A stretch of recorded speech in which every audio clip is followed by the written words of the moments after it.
তো hello guys, সবাই কেমন আছেন? দুপুরবেলায় যে 1 ঘন্টা যে রেস্টের টাইমটা দেয়, এটা কীভাবে যে দেখতে দেখতে টাইম কেটে যায় মানে বলে বোঝানো যায় না, এত তাড়াতাড়ি কাটে। মানে 5 মিনিট 1 ঘন্টা জায়গায় সেটা মনে হয় কি আধা ঘন্টা টাইম দিয়েছে। হ্যাঁ, আমরা সারাদিনে 2 ঘন্টা পাই।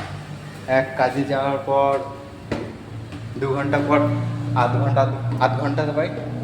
তারপরে দুপুরবেলা খাওয়ার জন্য 1 ঘন্টা, তারপর হচ্ছে বিকেলবেলায় আধ ঘন্টার জন্য।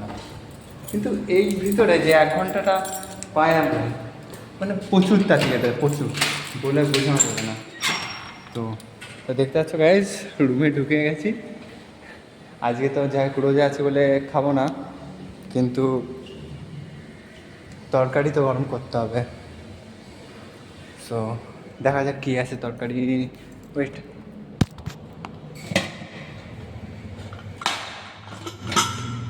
ওকে। তারপর হচ্ছে তোমাকে দেখায়, এই যে ডালটা দেখছো, এই ডালটা রাত্রেবেলা করে খাওয়াবে। এখন সিদ্ধ করে রাখা আছে।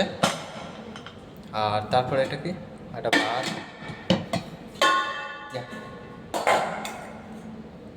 এই যে এই চিকেনটা যেটা দেখছো, এটাও রাতেবেলা, এখন জাস্ট একটু গরম করে রাখি। এই করতে করতেই পুরো দিনটা আমার কেটে যাবে, মানে সরি 1 ঘন্টা কেটে যাবে। সো বাই বাই, নেক্সট ব্লগে দেখাবে।